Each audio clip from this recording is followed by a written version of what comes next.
Okay, we have another special guest joining us today, Secretary of Agriculture Tom Vilsack. As you all know, this is Secretary Vilsack's second turn at the Department of Agriculture, which he led in the Obama-Biden administration from 2009 through 2017, making him the longest-serving member of President Obama's cabinet. In those years, Secretary Vilsack fought to put Americans back to work by investing in rural infrastructure, renewable energy, and large-scale conservation partnerships. Under his leadership, USDA introduced healthier food choices in school meals to benefit 50 million children and expanded free and reduced price lunches for millions of kids. Prior to his appointment, or nomination and confirmation, I should say, Secretary Vilsack served 2 terms as the governor of Iowa in the Iowa State Senate and as the mayor of Mount Pleasant, Iowa. With that, I will turn it over to the Secretary, who will take a few questions once he concludes his remarks.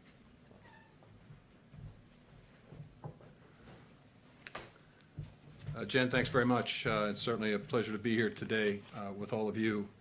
I'm here primarily to talk about food and nutrition security, and you may think that that is just about food and nutrition security, but in fact it's about a lot more than that. When you understand that 25% of America's workforce is directly or indirectly impacted by the food and ag industry, that it represents a significant percentage of our GDP, that educational achievement is somewhat dependent on youngsters having healthy and nutritious food as they begin their school year and school day, and the fact that it is a noted effort at reducing poverty, food and nutrition security becomes an important issue. And certainly we've seen the impact of that during the course of the pandemic. When the American Rescue Plan was enacted, hunger in the United States was at 14% of our population, which was an incredibly high number. Today, as a result of the investments under the American Rescue Plan, we now know that hunger has dipped to 8% of America's population. That's a remarkable drop in a 6-month period.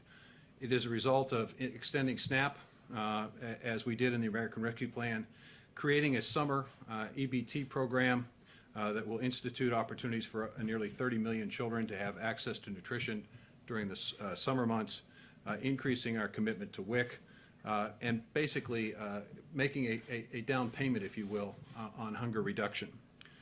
We have the opportunity over the course of the next several months, as Congress considers the American Job Plan and the American Family Plan, to cement those results and to actually build upon them. There are 3 key investments for nutrition and food security in the American Families Plan. First, we're going to make permanent this incredible and historic effort to feed kids during the summer months. There are, as I said, nearly 30 million American children who are in free and reduced lunch status in schools. At the end of the school year, there is no program other than a summer feeding program, which impacted and affected several million of those 30 million children. Now we have the opportunity to provide each one of these families with a card that looks like this. This is the summer EBT card that's available. It allows parents the opportunity to go to the grocery store, as they do with their SNAP card, and be able to purchase additional fruits and vegetables and other wholesome food for their children, ensuring that 30 million kids will have the opportunity to have nutrition during the summer, which means that they'll be better prepared to begin school ready to learn in the fall. We're also extending, with this effort, the opportunity to impact free school meals in high poverty school areas. By focusing on the community eligibility program that essentially identifies the ability of a school district where SNAP participation is roughly 40%, to extend free meals to everyone in that school. This is going to expand opportunities for youngsters to be well fed, and we know from a recent Tufts study that one of the healthiest places in the country for children to eat is now in America's schools. So we're going to see that extended, and we're going to focus with a specific laser-like focus on elementary schools to make sure that our youngest learners have the best possible opportunity. And finally, we're going to invest $1 billion with Congress's help and assistance in trying to figure out strategies that will improve even more than we already have the nutritional value and quality of the meals that youngsters receive in schools. So these 3 steps, these 3 key investments on the American Families Plan will allow us to cement the gains under the American Rescue Plan and hopefully impact and reduce hunger to the point eventually one day where we won't have to have a press conference about hunger. So with that, I'd be happy to take questions. Great. Andrew, you want to take us off? Yeah, Secretary Vilsack, a couple questions. One about the mines that you, the mine project that you had previously blocked, and then the Trump administration allowed those to open up. Do you have any particular view on whether that should be reopened or not? This is the twin metal copper mine. There's always a very difficult balance to strike in any of these questions. And certainly in this particular one, you're balancing a pristine, incredibly important and valuable natural site, the boundary waters of the Mississippi, tremendously unique area. It's one that the late Walter Mondale felt very strongly about, and I know that from a personal experience with the former vice president. He called me repeatedly on this issue. So you've got that on one hand. On the other hand, you obviously have jobs and economic opportunity. And I think the challenge is to try to see if you can strike a balance. And that's what we attempted to do in the previous administration, and I don't see any reason why we should change that calculation. Trying to find the balance between preserving a pristine area and at the same time looking for ways in which job growth, economic growth can take place in rural areas. And that's what we're going to attempt to do. There are no final decisions being made on this. This is obviously something we also have to do in conjunction with the Department of Interior. They have a stake in this issue as well. Alex? Oh, I just want to get to a bunch of people and he has limited time, so go ahead, Alex. Sure. One way of increasing SNAP benefits is by reforming the Thrifty food plan.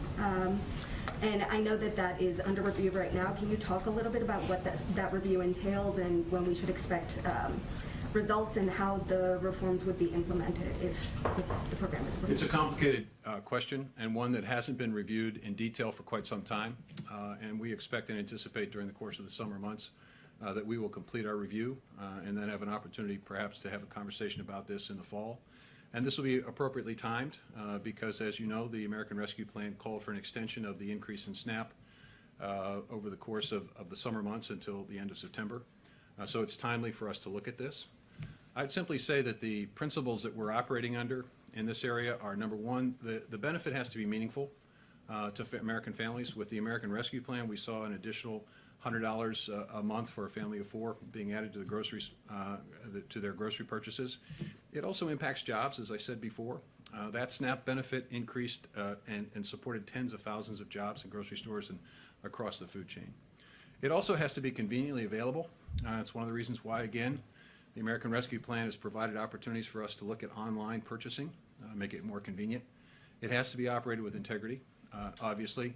And it has to be, we have to look for ways in which we can incent and encourage those dollars to be used in the best way possible to provide the most nutritious benefit to American families.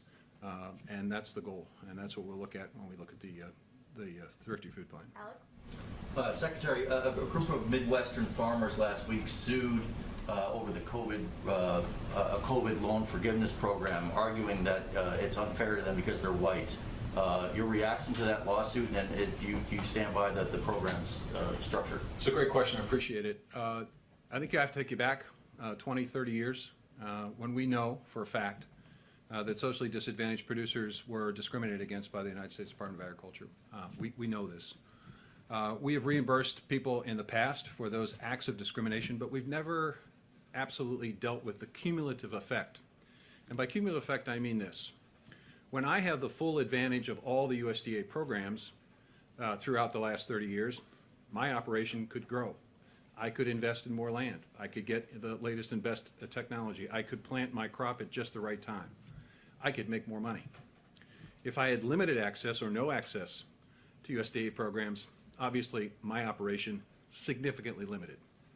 So the American Rescue Plan's effort is to begin addressing the cumulative effect of that discrimination in terms of socially disadvantaged producers. Secondly, when you look at the COVID relief packages that had been passed and distributed by USDA prior to the American Rescue Plan, and you take a look at who disproportionately received the benefits of those COVID payments, it's pretty clear that white farmers did pretty well under that program because of the way it was structured. It's structured on size and structured on production. So I think there is a very legitimate reason for doing what we are doing. I think it has to be complemented with additional steps, which the American Rescue Plan provides, an equity commission to take a look at whether or not there are systemic barriers that need to be removed at the department, and also taking a look at how we might be able to create better technical assistance, better access to land, better access to markets for socially disadvantaged producers and for local and regional food production. So we're going to continue to proceed forward. Understand that litigation is going to be what it is, and we'll obviously have the Department of Justice and others do what they do. But in the meantime, the U.S. Department of Agriculture is going to move forward with that effort. Thank you, Secretary Vilsack. You've just outlined the plans for the ARP funds through the fall to deal with some of the issues around hunger. How long do you anticipate those funds will last, particularly given that next year's school year will be unique, coming off of a year where most schools have been closed for the better part of a year? And will you need more funds from Congress to address this? Well, I think that's one of the reasons why the President proposed the American Families Plan as a continuation and as allowing us to basically cement and make more permanent the gains that we've seen from the American Rescue Plan. In the meantime, we have worked with schools, understanding that they're faced with a lot of uncertainty about the upcoming school year. And so we have already decided that we have available resources to be able to provide for universal free lunch for schools throughout the 21-22 school year. And that will extend, I think, until the end of June 2022. With the passage of the American Families Plan, we would then have the summer EBT program to provide additional support and help. And that would give us, I think, enough lead time for school districts to be able to adjust back to what the new normal will be. In the meantime, we'll be looking at hopefully the use of the pilot under the American Families Plan to see if there are ways in which we can incent additional nutritional value for those meals, and we'll be using, hopefully with the passage of the American Families Plan, a more targeted effort in high poverty schools, elementary schools, to expand universal free meals. Okay, that's the last one. On this idea of a carbon bank, since you've been on the job, what is the feedback that you've gotten from farmers, and is this something that you think needs congressional approval?